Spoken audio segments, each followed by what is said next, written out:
Olá, uma ótima tarde a você. Começamos agora mais uma edição do Agricultura BR, a segunda desta sexta-feira, dia 19 de julho.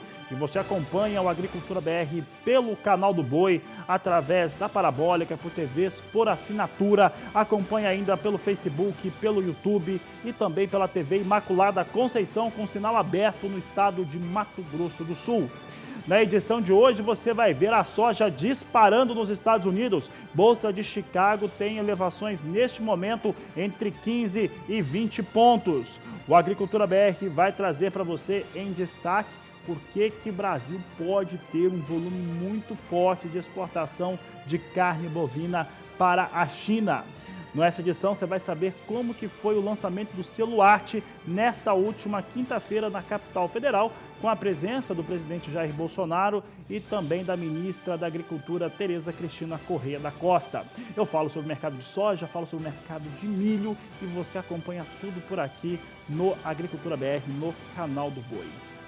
Eu abro o programa de hoje falando a respeito de exportações de carne bovina. Elas podem aumentar em até 242%. Essa forte elevação, ela pode ocorrer através da aprovação ou da situação de estarem em condições de exportar carne bovina para a China de 25 plantas frigoríficas, o que tem sido ventilado já há alguns dias. Para falar a respeito deste assunto, nós temos aqui a participação hoje do economista que vai participar conosco, Caio Toledo, da FC Stone. Ele está nos nossos estúdios em São Paulo e vai conversar com Walter Pulga Júnior para responder essas questões, o que nós podemos esperar aí das exportações de carne bovina. Converso agora com Walter Pulga e com Caio. Seja bem-vindo, Caio. Walter Pulga também. Boa tarde. Obrigado a você, Fabiano. Olha, eu tenho aqui ao meu lado o Caio Toledo. Caio Toledo é hedger de risco da FC Stone. E nesta semana ele fez a defesa de que 25 frigoríficos, recebendo autorização da China, o que pode ocorrer agora em agosto, aumentariam em 242% o volume de exportação de carne bovina do Brasil rumo ao mercado chinês. Obrigado por ter vindo, Caio. Muitas vezes o analista, o estudioso de mercado, recebe críticas porque faz estudos, vamos dizer assim, às vezes sem muita base. Por isso eu gostaria que você explicasse como você chegou a esse número. Temos perspectivas de aumentar muito a exportação de carne bovina para a China? Exatamente. Boa tarde a você, boa tarde a todos. Nosso estudo começou, pegamos a base, hoje nós temos 15 unidades frigoríficas bovinas autorizadas a exportar para a China. Pegamos desse número, pegamos qual seria a produção mensal desses 15 frigoríficos. Pegado esse número, nós comparamos isso com as exportações brasileiras à China e chegamos que no número de 27,7%, ou seja, da produção dessas 15 unidades, 27,7% da produção delas são destinadas ao mercado asiático. Pois bem, nós pegamos esses 27,7% e nós jogamos para a possível lista que existe hoje no mercado de 25 novos frigoríficos que seriam habilitados para exportarem para a China. Pois bem, nós fizemos também o mesmo estudo, pegamos esses 25 frigoríficos, vimos qual seria a capacidade total de produção de carne desses 25 frigoríficos e falamos o seguinte, bom, se manter os 27,7% que nós temos já existentes nas 15 unidades e essas 25 novas unidades mantessem os mesmos números, qual seria a possibilidade de exportação brasileira? E nós chegamos no número de 37 mil toneladas mês. Então, eu falo, bom, hoje o Brasil, se de repente a gente começar a exportar, nós teríamos a capacidade, mantendo o mesmo share que existe nas outras 15 unidades, de exportar 37 mil toneladas por mês para a China. Mas o que já exportamos... Exatamente. Aí nós fizemos uma projeção, porque nós não acreditamos que isso aconteceria de repente. Então, a gente fez uma projeção que esse número sairia de 29, 20. Em junho, nós tivemos um solavanco, dado alguns problemas que nós tivemos internamente. Então, nós saltaremos de 20 para 70 mil toneladas até dezembro de 2019, que é esse número de 242% de alta nas exportações brasileiras para a China, fora o resto. Agora, você deixou claro durante esse evento, isso repercutiu na mídia brasileira e até fora do Brasil, que os chineses não têm alternativa. Ou procuram proteína animal no Brasil ou até na Austrália. E no caso de carne bovina, só tem Brasil e Austrália. Essa perspectiva é firme, é factível? Eles não têm mesmo outra alternativa? Hoje eles estão com um sério problema com a peste suína que assola o país. Então, até ontem a FAO noticiou mais 4 casos que estão ocorrendo na região da Ásia. Então, a China está tendo que comprar carne, justamente porque o consumo de carne suína na China é muito alto. Então, eles estão tendo que substituir a carne suína por outros tipos de carnes. Nós sabemos que hoje existe uma guerra comercial entre China e Estados Unidos, onde a comercialização entre esses 2 países está muito baixa. Então, o que acontece? A China está tendo que procurar outros parceiros comerciais para poder substituir os Estados Unidos propriamente dito. Então, ela está vendo o Brasil como um parceiro estratégico muito forte, e também a Austrália, também tem a Argentina, Uruguai, Paraguai, só que o volume produzido no Brasil é um volume muito alto. Então, eles estão olhando, bom, o Brasil consegue me socorrer nessa possibilidade, nessa necessidade que eu tenho de carne bovina. Então, uma hora eles virão para o Brasil. Eles já estão vindo mais rapidamente na questão de aves e suíno, mas nós temos a perspectiva que bovino também saia daqui a pouco. Bom, nós temos hoje, Fabiano, sempre é bom lembrar, uma vistoria através de videoconferência, técnicos do Ministério da Agricultura, 4 frigoríficos, 3 de aves e 1 de suíno, fazem uma conferência através de televisão para liberação desses frigoríficos para exportação. Agora, isso para aves e suínos. No caso de bovinos, há a mesma perspectiva? Há uma expectativa, essa lista está para sair. Também vai ser os mesmos moldes, vão ser 4 frigoríficos. Nós sabemos por fontes externas que seria um frigorífico bovino o Brasil iria indicar e 3 frigoríficos a China iria escolher para serem inspecionados. Mas fica aí um porém. Nós sabemos que essas vão ser inspecionadas, nós não sabemos quando, mas acreditamos que num curto espaço de tempo. Aí fica aquela dúvida. Inspecionados, quando serão habilitados e quando serão habilitados? Então, tem essas dúvidas ainda pairando no mercado pecuário, pois nós não sabemos, ainda é mais boato do que fato. Bom, agora vamos falar de preço, porque essa demanda por carne chinesa, e é o que o pecuarista quer saber. Isso vai melhorar mesmo o preço pago pelo boi gordo para o pecuarista? Muito provavelmente sim. Nós já percebemos que a demanda de animal China, que a gente chama do boi China, é muito forte, principalmente para essas 15 unidades que exportam para a China. Se a gente pensar que nós teríamos mais 25 unidades aptas a exportarem para a China, existe uma demanda por um tipo de animal muito forte. E esse animal, normalmente, é um animal confinado. Então, nós acreditamos que a liberação de 25 novas unidades pode auxiliar na recuperação do preço da arroba em 2019. Logicamente, nós também temos que pensar na recuperação da demanda interna, uma vez que nós ainda somos muito reféns da demanda interna aqui no Brasil para a questão de perspectiva de aumento do preço do boi gordo. Porém, a demanda externa, a China vindo para cá, e a gente podendo aumentar até 60% as exportações brasileiras de carne bovina, isso seria muito bom e poderia muito impulsionar a arroba bovina. Para o pecuarista, você dizia que os próximos meses serão favoráveis. Serão favoráveis, só que eu coloco um alerta que, nas minhas análises, o boi gordo subindo também aumentaria o preço dos custos da reposição. Então, um subindo, o outro também deve subir, porque eles sempre acompanham muito os movimentos. Então, vai ser muito benéfico para o pecuarista, porém, ele precisa fazer um bom planejamento, pois as partes dos custos também devem dar uma inflacionada. Bom, você acaba de ouvir o Caio Toledo. Fabiano, perspectiva para o pecuarista é melhor e aguardemos aí os próximos dias. Segundo o Caio, podem ser liberados ou pelo menos inspecionados também por videoconferência frigoríficos de carne bovina. É com você. Tá certo, Pulga. Eu quero fazer algumas perguntas para o Caio também. Pulga e Caio, eu estava aqui calculando alguns números de exportação de carne bovina, os números acumulados do primeiro semestre. Aqui eu vou chegando, estou com a calculadora na mão, os dados aqui também no smartphone. Nós chegamos aqui ao primeiro semestre de 2019, com um total exportado em Hong Kong, para Hong Kong, de 169.530 toneladas, China 146.260.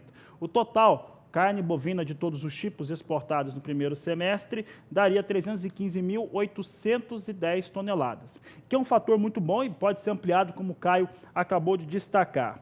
Para outros países, né, tirando Egito, Chile e Emirados Árabes, que tem uma boa expressão, mas outros países, toda a soma de todos os outros, passa de 326 mil toneladas exportadas. A pergunta para o Caio é a seguinte: o Brasil está com essa possibilidade, que é muito clara, de exportar mais para a China, mas tem tido também outros clientes, outros importadores de carne bovina brasileira que têm ajudado muito nessa saída de produto. Pulga e Caio. Caio, Fabiano Reis questiona o volume total de carne. Ele diz que nós estamos aí perto deste primeiro semestre, 326 mil toneladas no total, para todos os destinos. Né? Certo. Ele pergunta, essa perspectiva junto a outros consumidores, além da China, também é boa? Também muito boa. Nós temos a perspectiva de 2 países que estão quase entrando no mercado brasileiro. Primeiro, a reabertura do mercado norte-americano e o segundo é o mercado da Indonésia. Então, nós temos mais perspectivas positivas vindo para o Brasil. Ainda mais o Brasil tem andado muito próximo aos Estados Unidos. Houve também uma missão norte-americana aqui no país. Então, nós temos mais 2 países que têm como flanco o Brasil como um possível comercializador de carne, vamos dizer assim. Então, nós temos mais perspectivas positivas. O câmbio, sim, pode atrapalhar a gente um pouco. O câmbio já foi muito melhor para quem exporta. Mas eu acho que a reabertura de 2 novos mercados, principalmente nos Estados Unidos, porque o selo norte-americano da carne bovina brasileira abre o flanco de exportação para a Coreia do Sul, para o Japão, que são outros países que o Brasil já tentou comercializar, mas algumas vezes acabou restrito a exportar para esses países. Então, tem ainda mais esses países que seriam muito bons para a exportação de carne bovina. E eu já aproveito, Fabiano, e pergunto também o seguinte, nós temos aí a invasão, vamos dizer assim, né, da peste suína africana em outros países lá da Ásia. Esses países também demandariam suínos, aves, já se sabe, mas também carne bovina? Olha, demandariam, mas eu acredito que a potencial importação desses países seriam muito menores, então não impactaria muito nós aqui dentro. Eu acho que nós estamos falando do gigante asiático, seria a China.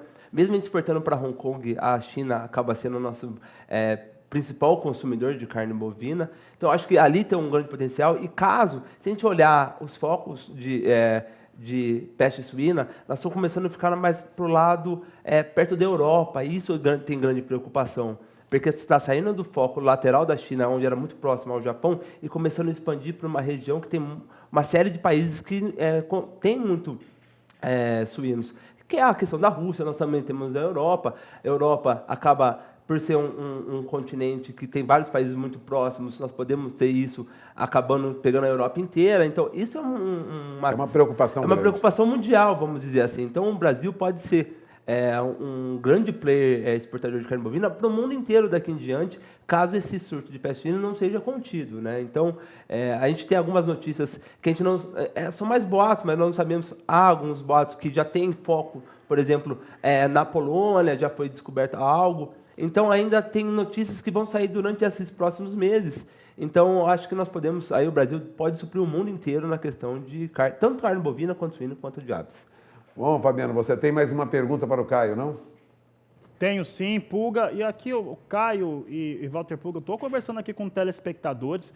Eu lembro que nós estamos transmitindo também pelas mídias sociais, algo que sempre acontece, e também com sinal aberto no Mato Grosso do Sul, através de emissoras parceiras, no caso a TV Imaculada Conceição. Eu estou acompanhando aqui as informações que o pessoal está mandando, tá? E aqui nós temos uma pergunta, está carregando aqui a pergunta.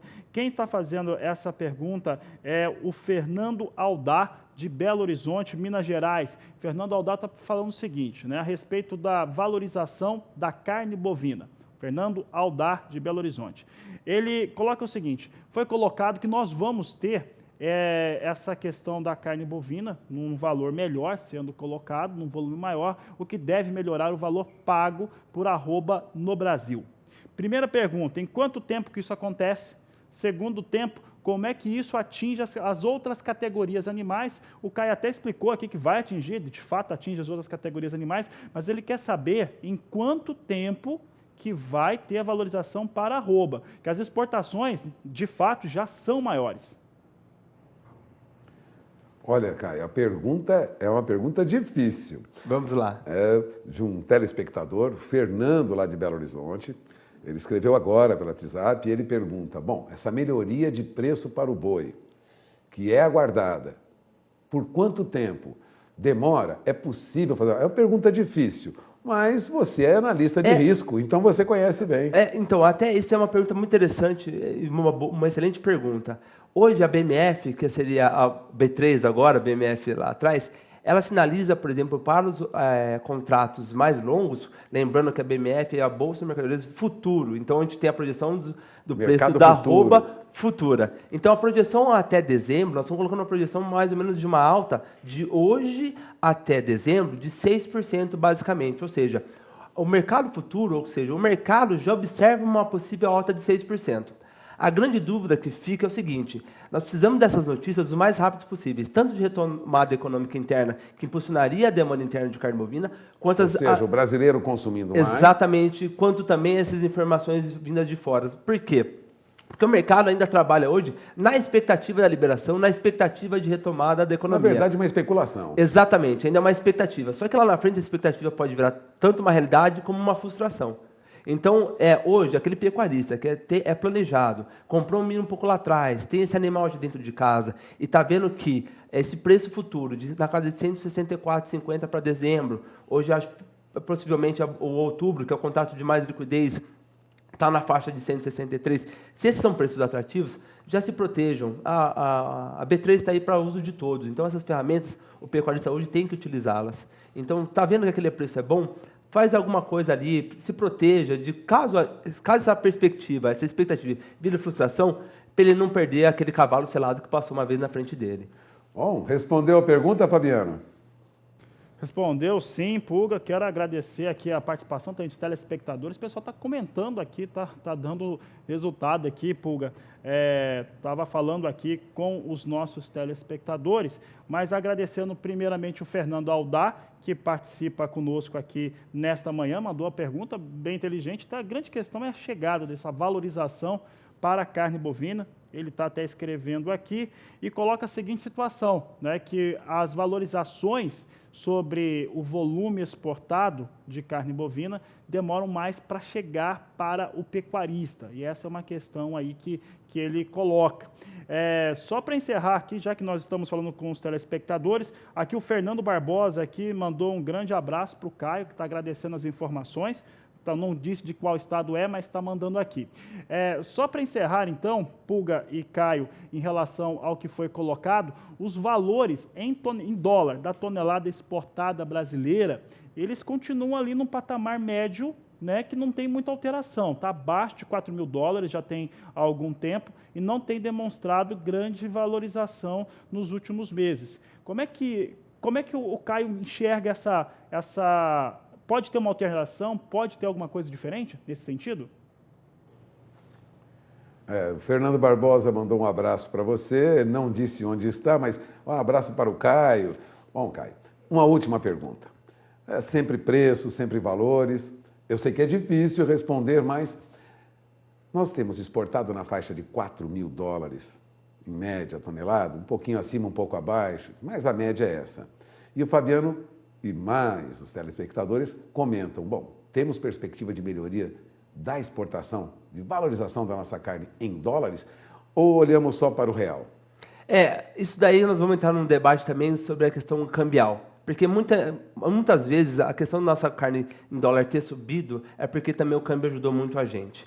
Então, a valorização pode existir, o Brasil virando praticamente um único player que tenha a carne bovina que o mundo inteiro necessita, muito provavelmente nós vamos entrar na guerra conciliada entre oferta e demanda que existe na economia desde a época de... Aí sobe em dólar, sobe em real, sobe em dólar, sobe em real, sobe em tudo. Agora, aí que nós vamos começar a entrar na linha que quanto está o preço das carnes nos outros países.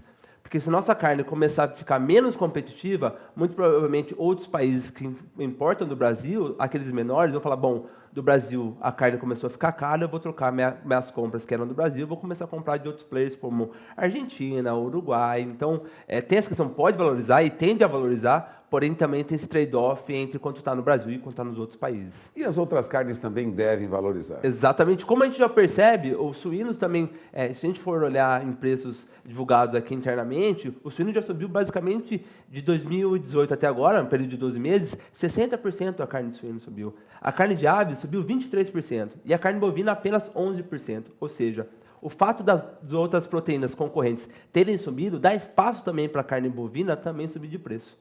Aí nós vamos entrar naquela encruzilhada novamente, nós falamos de retomada econômica. Se uma coisa que um estudo que nós fizemos que foi muito impressionante foi que o movimento de retomada de demanda de carne bovina vai muito baseado na expectativa de confiança do consumidor. Então, o índice de confiança do consumidor, por ali a gente consegue observar qual vai ser a perspectiva de demanda de carne. Porque aquela pessoa que começa a ter mais confiança na retomada econômica, ela não vai perder seu emprego, que a renda dela está subindo, normalmente ela faz esse trade-off. Bom, eu não vou perder meu emprego, está tudo melhorando, eu vou começar a consumir uma carne de melhor qualidade. Pode fazer um churrasquinho no fim de semana. Exatamente. Comer qualidade melhor. Exatamente. Então, esse também é um trade-off que nós estamos observando, que pode ser muito bom para a carne bovina brasileira. Bom, eu agradeço a presença do Caio Toledo aqui. Fabiano já agradeceu sua presença aqui. Fabiano, nós vamos encerrando por aqui. Está aí o recado para a pecuarista. A perspectiva é melhor. É com você.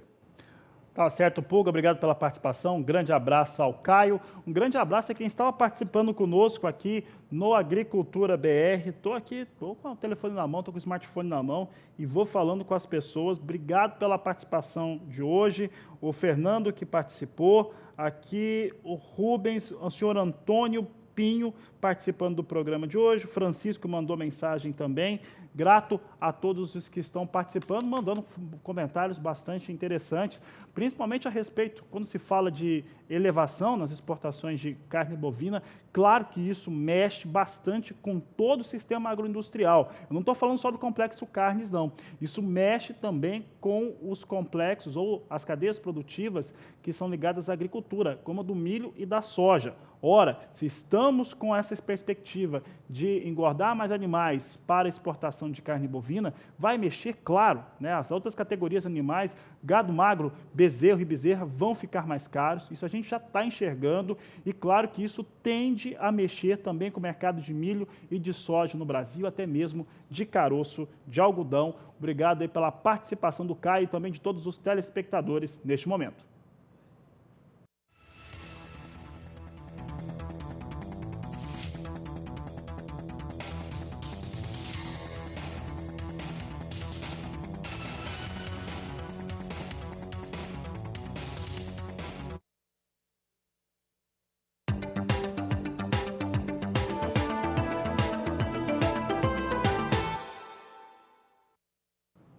A Agricultura BR agora destaca o mercado da soja.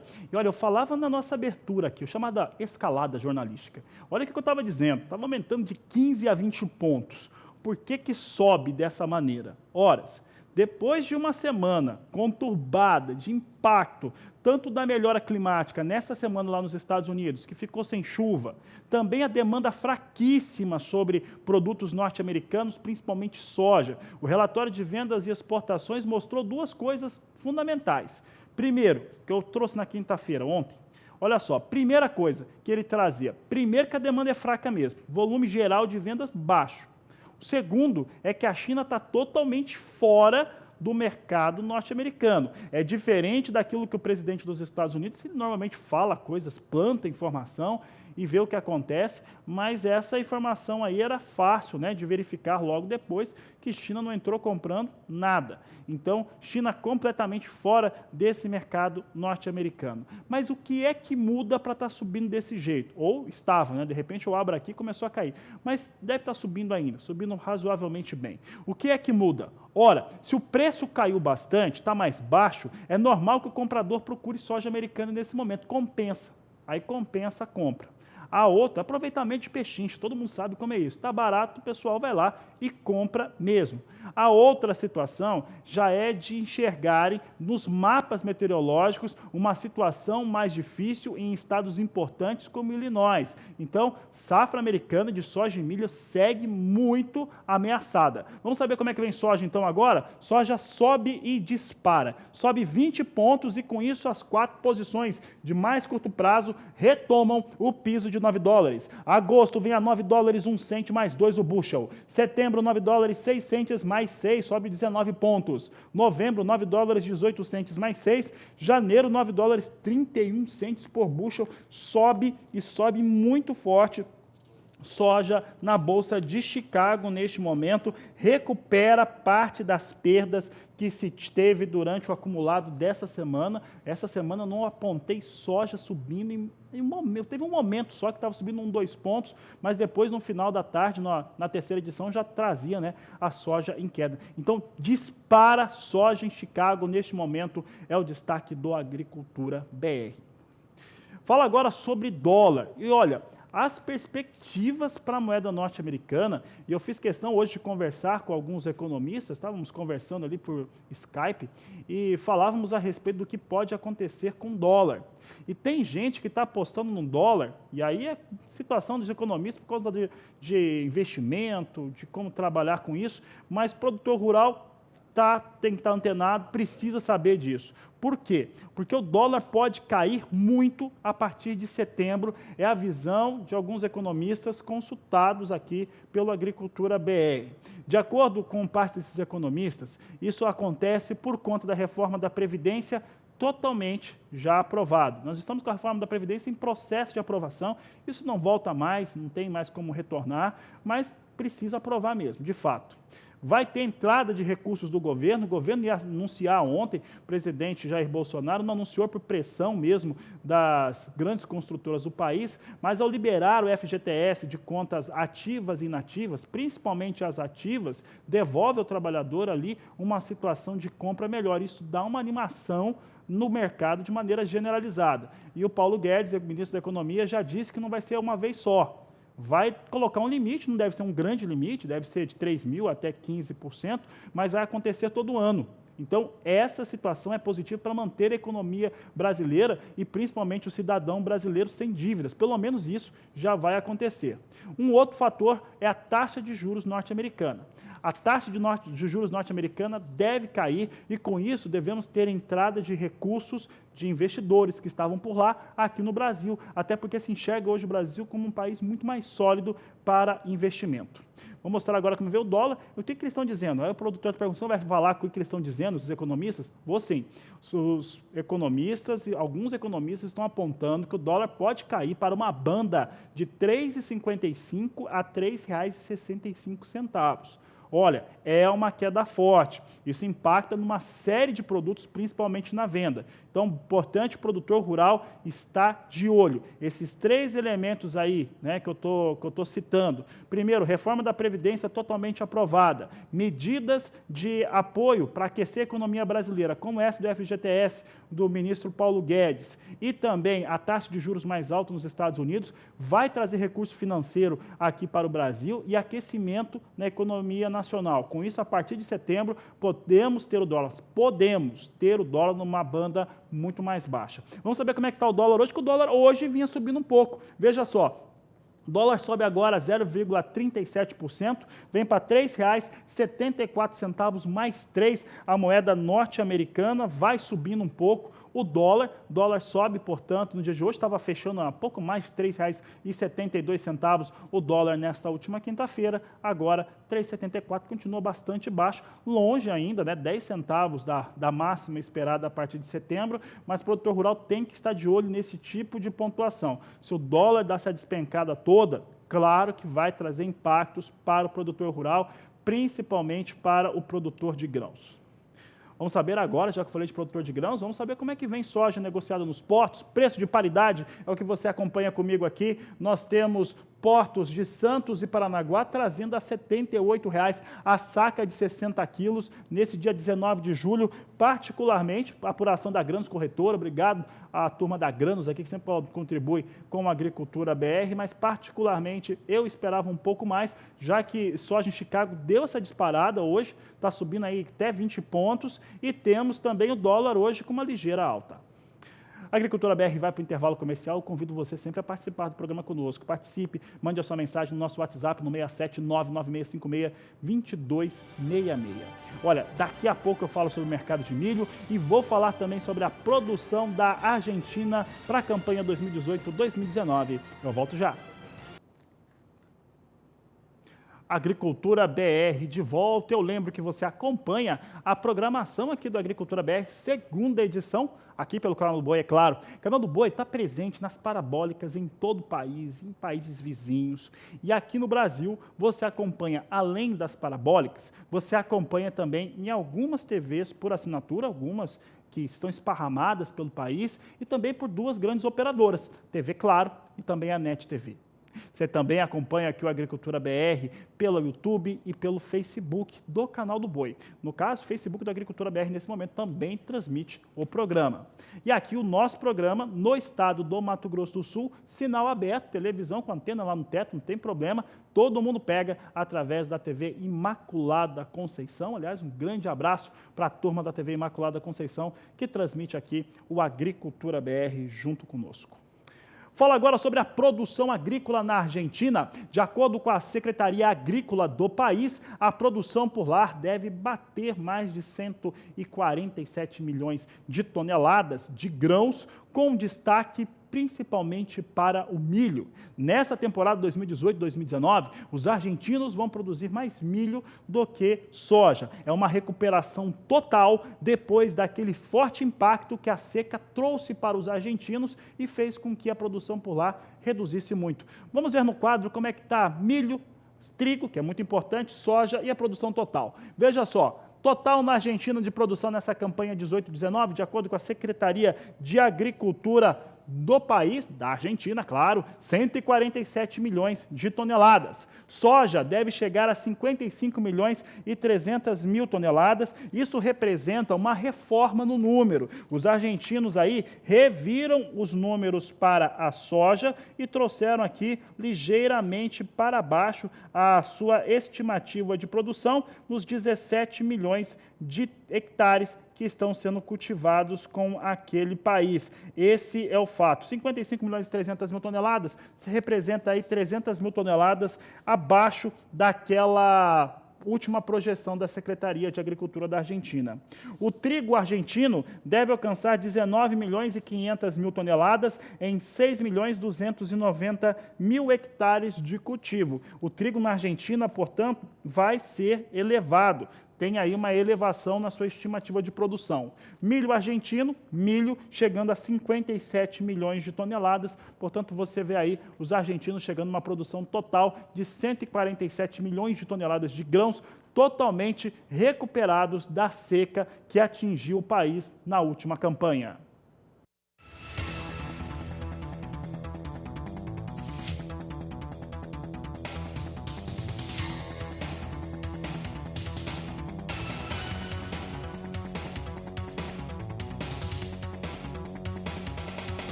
A Agricultura BR agora fala sobre mercado internacional de grãos. Há pouco eu destacava a soja em Chicago disparando, subindo até 20 pontos no dia de hoje, mexendo com o mercado, posições para a soja já acima do piso de $9 por bushel. Mas não é só a soja não, o milho também sobe neste momento, vai subindo até 7 pontos, minha produção vai me informando aqui. Vamos saber como é que está o milho? Milho subindo até 7 pontos mesmo, setembro a $4,31 mais 4 o bushel. Dezembro, $4,36 por bushel. Março de 2020, $4,44 por bushel. Maio de 2020, $4,47 mais 6 por bushel. São os negócios que temos agora com o milho na Bolsa de Chicago. Destaque importante aqui com os negócios com o cereal. Falo agora a respeito do milho negociado aqui no Brasil. Preço de paridade nos portos vai andando ali por volta de R$ 38, R$ 39 reais a saca nessa semana. Que preço que nós temos agora? Santos e Paranaguá, de acordo com a Grãos Corretora, R$ 38 reais por saca de 60 quilos. É o que a Agricultura BR destaca neste momento. Temos aí preços para o milho praticado no Porto a R$ 38 reais a saca de 60 quilos. E o Agricultura BR traz agora em destaque, vamos ver se a gente tem uma cotação de mercado. O pessoal está querendo ver aí como é que está a cotação do milho lá no estado do Mato Grosso. Pode posicionar, vamos saber como é que são as cotações então no estado de Mato Grosso. Veja.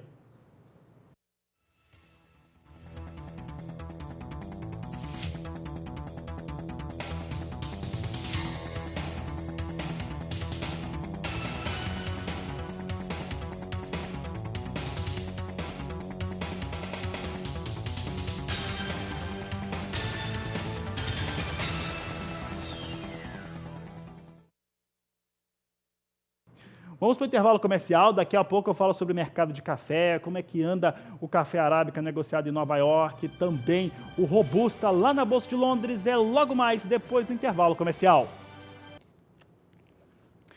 Falamos agora sobre algodão. E a safra recorde anunciada pela Conab, a Companhia Nacional de Abastecimento, representa um grande desafio para essa cultura altamente tecnificada e que vive, no cenário internacional, uma questão a mais em torno da comercialização. A oferta é maior. Mas o desafio interno aqui no Brasil tem sido principalmente a logística. É o que nós vamos ver agora na reportagem de Saulo Lopes. O mercado internacional é o principal responsável pelo aumento da produção, consequentemente das exportações. Nos últimos 5 anos, a China, Bangladesh e o Vietnã têm sido os principais destinos do algodão brasileiro, em pluma e também em caroço. A produção recorde estimada pela Conab, Companhia Nacional do Abastecimento, vai ficar em torno de 6.600.000 toneladas. E as exportações de pluma podem atingir 1,5 milhão de toneladas, um aumento de 60% na quantidade embarcada na safra passada. Nós estamos usando tudo o que temos de recursos nos portos brasileiros para poder dar fluxo e exportar o nosso algodão. Esse aumento, segundo a Conab, Companhia Nacional do Abastecimento, se explica por 2 motivos. O primeiro é o baixo consumo interno de algodão pelo Brasil. Nos últimos anos, a nossa cota tem sido de 700.000 toneladas por ano. E o contrário disso, um aumento exagerado da produção têxtil nos países asiáticos. Sendo puxado aí pela volta da importação da China e Bangladesh e Vietnã, o mercado nas últimas 5 safras, 4, ele apresentou déficit. E isso fez com que os preços ficassem bem atrativos ao produtor, né? O que acabou incentivando o aumento de área em quase todos os estados, apesar de se concentrar muito no Mato Grosso e na Bahia, mesmo outros estados que há uma planta um pouco de algodão, em todos houve um aumento muito grande, né? Você estava falando agora há pouco que daqui para frente os produtores vão ter que pisar no freio. O que significa isso? Então, o aumento na última safra foi de 30%. E, como eu disse, nosso consumo aqui de 700.000 toneladas para uma produção agora de 2,6 milhões de toneladas. E já não, apesar dessa exportação ter sido alta na última safra, ainda sobrou em torno aí deve sobrar em 2019 1 milhão de toneladas. O mercado de algodão bate recorde em exportações. Esse ano, o Brasil deve enviar para o exterior 1,5 milhão de toneladas. De Brasília, Saulo Lopes.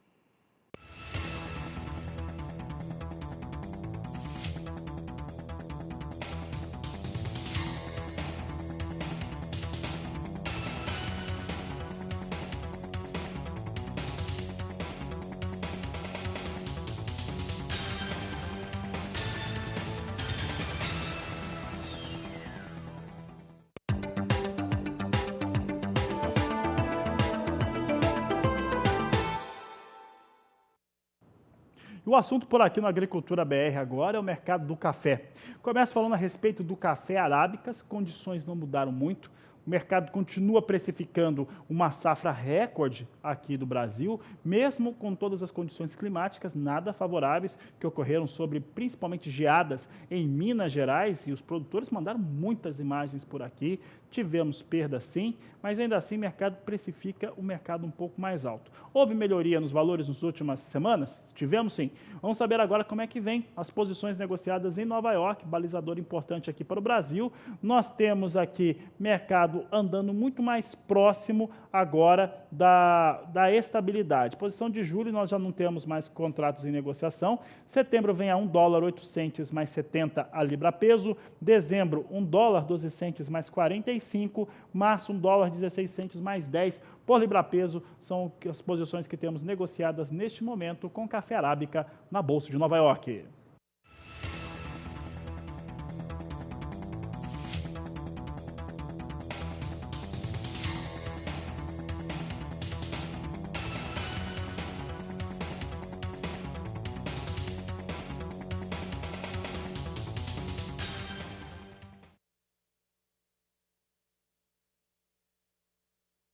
Acompanhe conosco agora como é que vem as posições negociadas do café Robusta na Bolsa de Londres. Nós temos aqui o Robusta em Londres sendo negociado com queda nesta sexta-feira, ligeira queda, mas está caindo neste momento. Setembro, $1.426 a tonelada, vem na estabilidade, com ligeiro recuo de 0,07%. Novembro, $1.453 a tonelada, 0,20% de queda. Janeiro, $1.480 a tonelada, recuo de 0,13%. E março, a $1.506 a tonelada, ligeiro recuo na estabilidade, mas recuo de 0,06%. São as posições que temos negociadas agora com o café Robusta em Londres.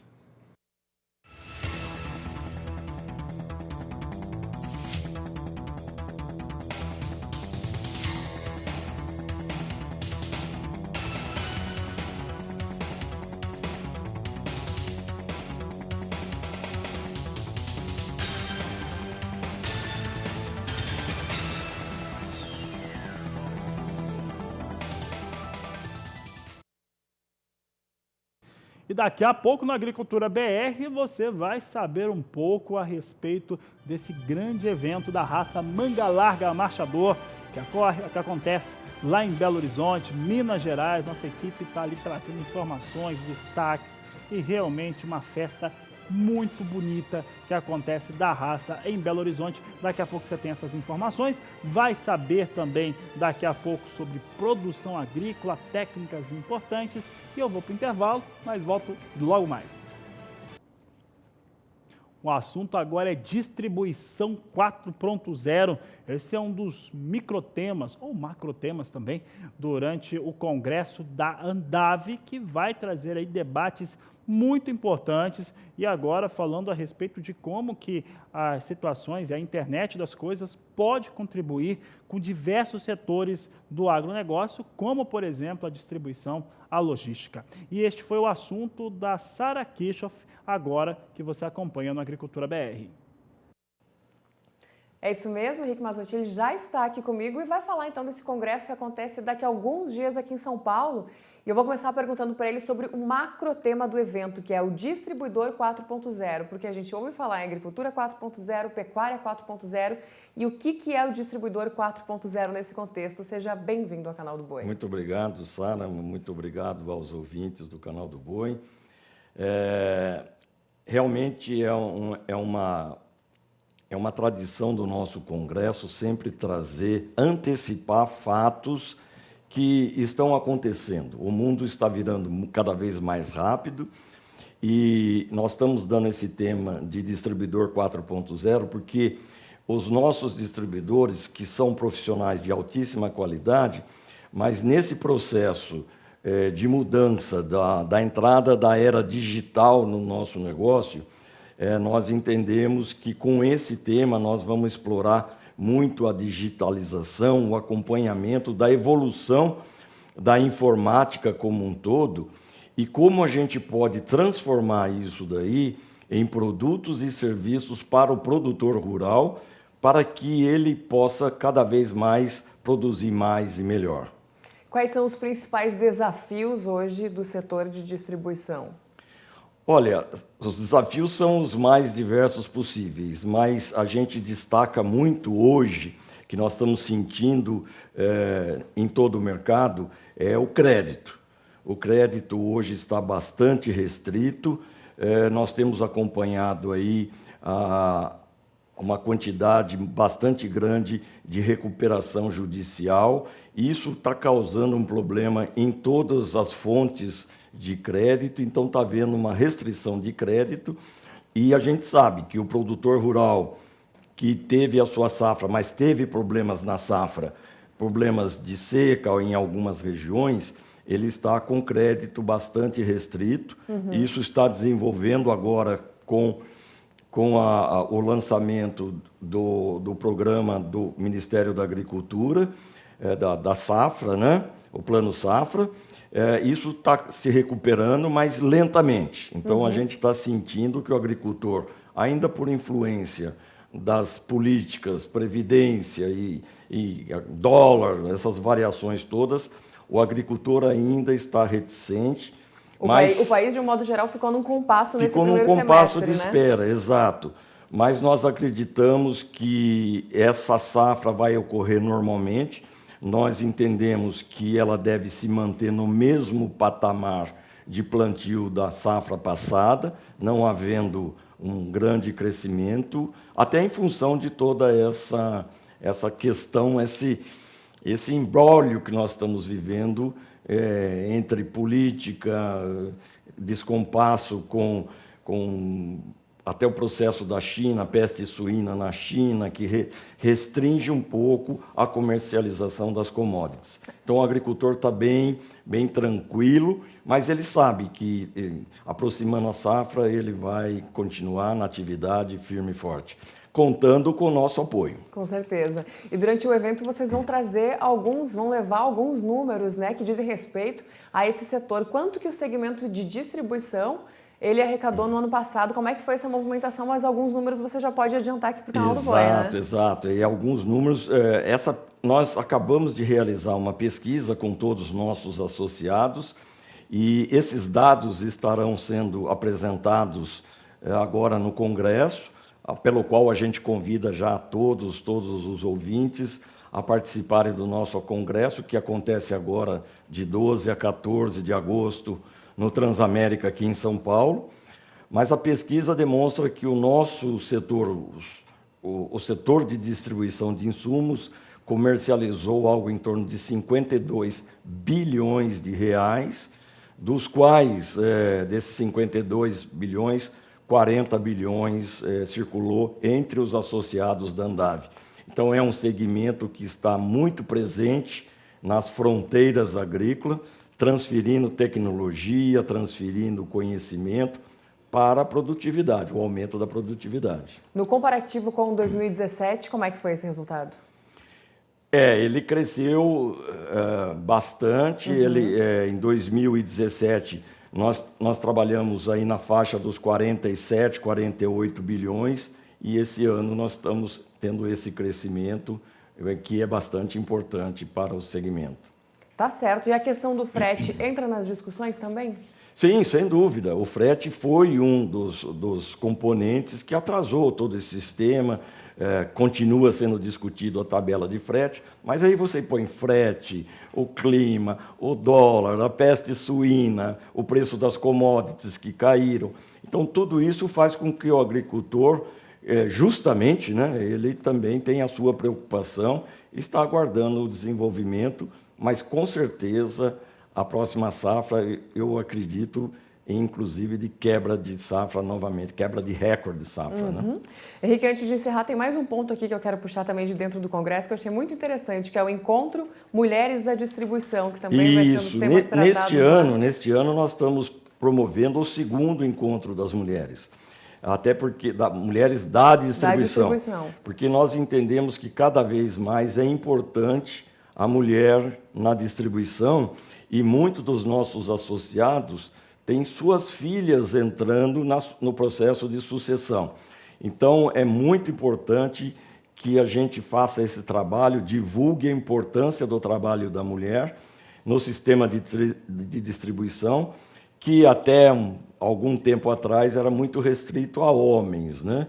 Então, mas a gente vê que no processo de sucessão estão vindo mulheres com grande capacidade, com grande conhecimento, e nós temos certeza que elas darão continuidade ao negócio da distribuição. Mas também estaremos destacando alguns pontos importantes, a palestra principal, onde nós vamos destacar o impacto do governo, desse novo governo, no agronegócio como um todo. Enfim, estaremos promovendo uma novidade no Congresso, a gente convida a todos, que é o Andav Talks, que nós vamos promover ali algumas palestras, trazendo novidades, tecnologias para os associados, para os distribuidores em geral. Maravilha, Henrique. Mais uma vez, muito obrigada pela sua participação aqui conosco, um excelente evento. Eu que agradeço, obrigado. Então fica o convite aí de 12 a 14 de agosto aqui em São Paulo, no 9º Congresso da Andav. Devolvendo o sinal para Campo Grande, é com vocês. Congresso da Andav você vê por aqui no canal do Boi, no Agricultura BR. Assim como esse grande evento, essa grande festa do Manga Larga Marchador, que acontece em Belo Horizonte. Belo Horizonte é a capital do mundo da raça e é por isso que nós vamos para lá agora. Vou conversar com o José Cunha, que já está aqui comigo e está acompanhando aí tudo o que acontece por lá. José Cunha, boa tarde.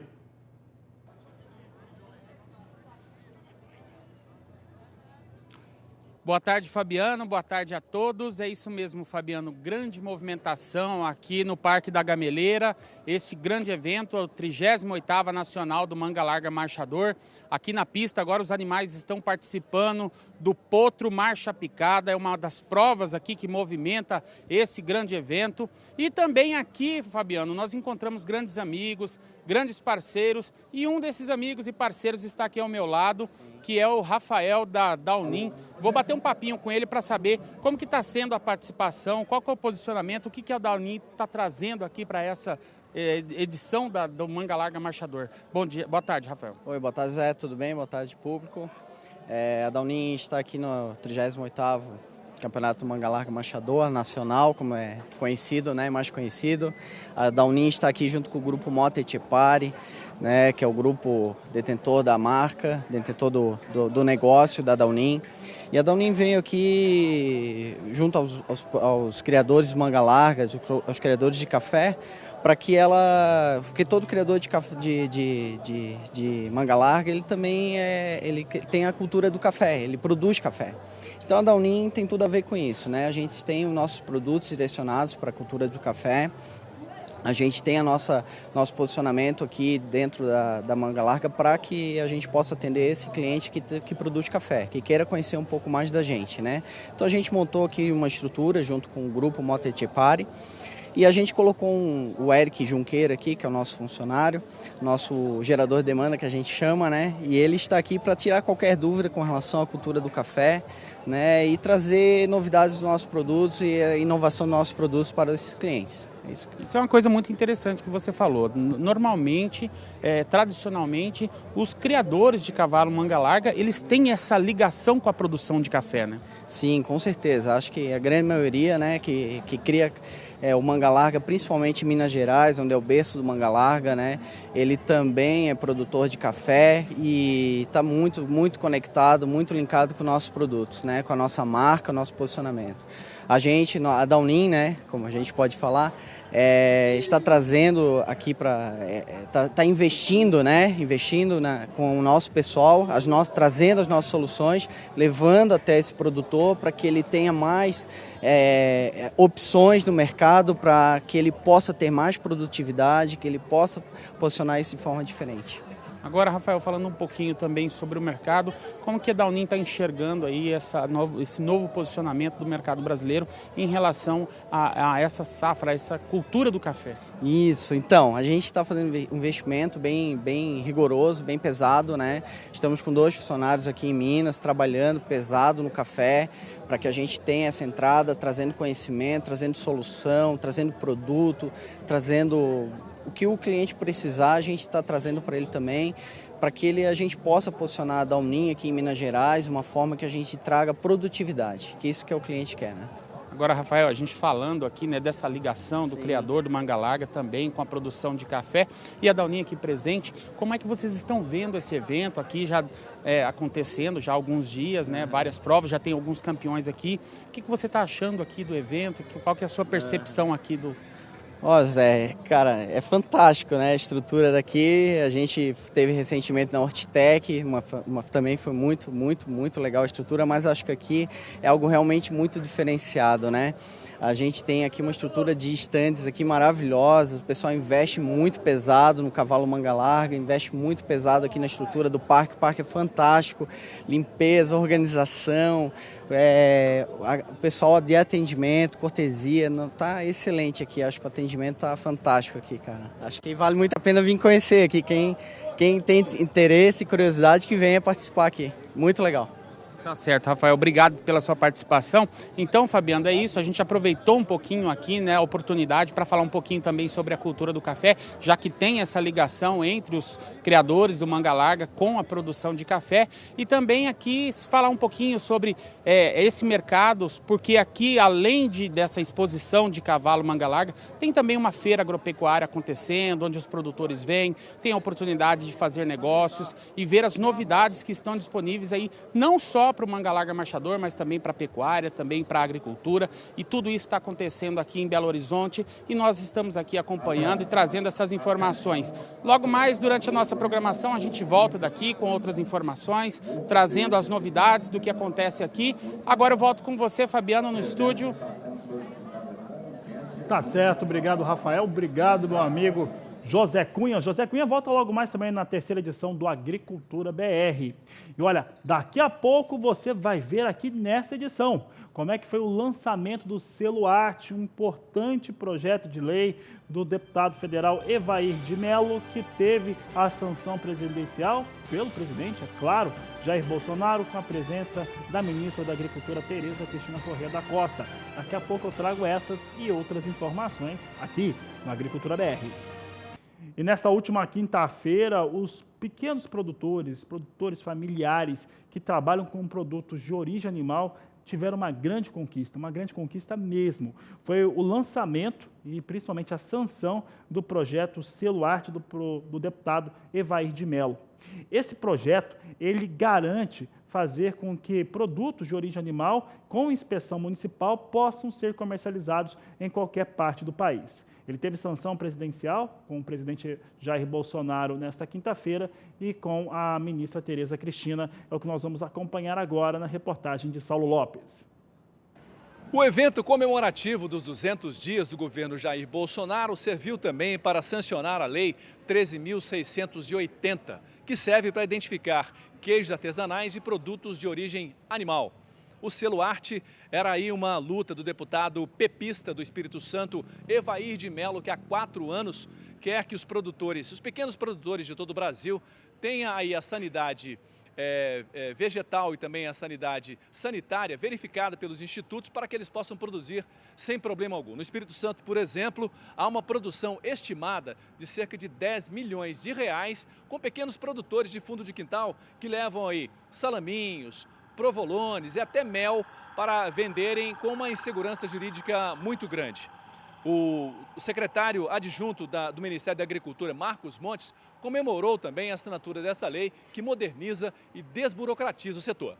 Claro, principalmente uma justiça que se faz a esses produtores, que com muita qualidade, com muita determinação, com muita dificuldade, realmente, nesses produtos artesanais, encontram espaço para mostrar o seu trabalho e, claro, buscar a sua renda. Então, hoje nós estamos vivendo um momento importante, facilitando a vida desse pessoal, quando a inspeção estadual substitui a inspeção federal, para que esses produtos possam ser vendidos no Brasil todo, dando a eles aquilo que eles têm buscado há muito tempo. Os produtores artesanais e cooperativas, além de entidades como a Anvisa, o Ministério da Saúde e a Organização das Cooperativas Brasileiras e o SEBRAE e outros parceiros também têm nessa trajetória uma forma de conferir preço e qualidade a esses produtos. Ela vai redescobrir um Brasil rural. Ela vai potencializar pequenos negócios em todas as cidades e propriedades do nosso Brasil. O queijo, o pescado, a carne de sol, a linguiça, o socol, o mel, os produtos de origem animal estavam afugentados numa legislação de mais de 50 anos, que tinha somente o norte e o horizonte dos grandes empreendimentos, que impossibilitava os pequenos produtores rurais de entrar no processo produtivo, de comercializar além das fronteiras do seu município, e com isso acabamos perdendo grande parte desse processo ao longo dos anos. Nós vamos recuperar essa caminhada agora, vamos restabelecer esses pequenos negócios, fazer essas parcerias com o Estado e com os municípios, e nós vamos com certeza redescobrir o Brasil, dando essa emancipação então aos produtos artesanais de origem animal, que vão respeitar sim as boas práticas de produção lá no município. O Conselho de Inspeção Municipal é a primeira base, naturalmente o município que já tem o sim, selo de inspeção municipal, já estão com a vida resolvida. Naturalmente, algumas instâncias que não têm vão trabalhar em consórcios e aí vão subir nessa instância. Mas isso é reconhecido, você vai poder produzir, manter na tradição e costume e comercializar em todo o território nacional. Com a sanção presidencial da Lei 13.680, ela já começa a valer a partir dessa sexta-feira. E quem comemora também é a Associação Brasileira dos Produtores de Leite, com seus cerca de 1.200.000 produtores. Todo o leite agora será usado na ampla cadeia produtiva. De Brasília, Saulo Lopes. Por aqui vou falar também de um assunto muito importante, porque está chegando o Fórum Brasileiro de Agricultura Sustentável. Você vai ter todas as informações e cobertura aqui pelo canal do Boi. Vamos saber então como é que vai ser o fórum, vai acontecer no mês de agosto. Está aqui na tela, veja só, terceiro Fórum Brasileiro de Agricultura Sustentável entre os dias 5 e 7 de agosto em Campo Grande, Mato Grosso do Sul. Você pode fazer as suas inscrições pelo portal www.grupoagrissustentável.com.br. Vou repetir, www.grupoagrissustentável.com.br. Você faz suas inscrições. Para você que trabalha com agricultura sustentável, você que quer entrar nesse tipo de produção, é uma produção que garante rentabilidade agora e nos anos futuros, que é muito importante. Então, olha, especialistas, palestras, você vai acompanhar tudo isso de perto em Campo Grande, no Mato Grosso do Sul. Canal do Boi é a emissora oficial. E nós vamos falar agora sobre soja. Soja hoje vinha subindo de 15 a 20 pontos. Os motivos são claros. O que acontece? Primeiro que caiu muito, o pessoal vai e aproveita a pichincha mesmo porque o preço estava baixo. Segundo, há situações agora que mostram que o clima vai piorar de novo em importantes estados produtores lá nos Estados Unidos, como Illinois. É o que você confere comigo agora na tela. Continua subindo bem, vai subindo 19 pontos agora. Agosto vem a $9,6 o bushel. Setembro, $9,600 mais 4. Novembro, $9,18 mais 2. E a posição de janeiro, a $9,30 mais 4 por bushel. São os negócios que temos agora com soja na Bolsa de Chicago. Falo agora do dólar, mais uma vez, eu lembro, produtor rural, se você chegou agora, no começo do programa eu falava a respeito da expectativa de alguns economistas que eu conversei hoje. O que eles estão dizendo? A partir de setembro podemos ter um dólar bem mais baixo. Então, o produtor tem que estar de olho nesse tipo de informação. O que eles têm me contado? Eles têm me falado a seguinte questão. Primeiro, em setembro nós vamos ter todo o trâmite da reforma da Previdência já passado.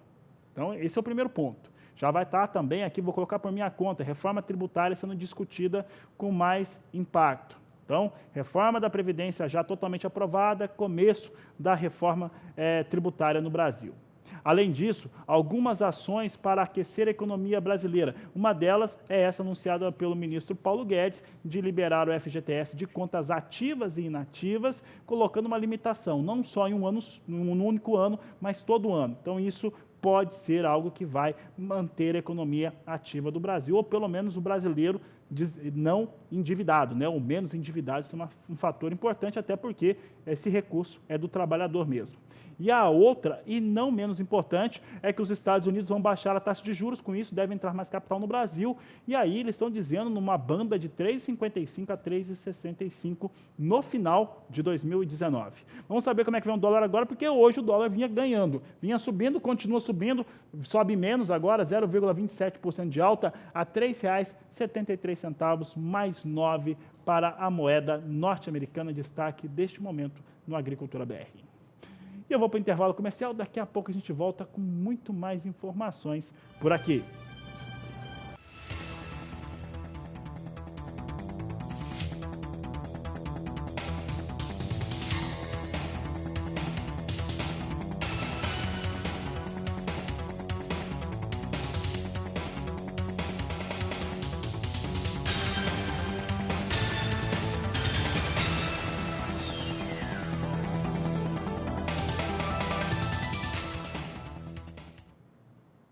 Bom, e aqui a gente destaca aqui mais um grande leilão judicial que você vai acompanhar por aqui. Esse agora com oferta de uma usina de cana-de-açúcar em Minas Gerais, instalações para este setor. E antes de chamar, você vai ficar com essa reportagem, eu vou me despedir por aqui. Agradeço sua participação hoje, principalmente os telespectadores que mandaram perguntas durante as nossas entrevistas. Muito obrigado por terem participado conosco. Vamos ter agora, na tarde de hoje, mais um grande evento aqui pelo Canal do Boi, um grande leilão. Mas a gente volta com a terceira edição assim que a gente puder, trazendo mais informações para você aqui no Canal do Boi. A todos uma ótima tarde. Até mais!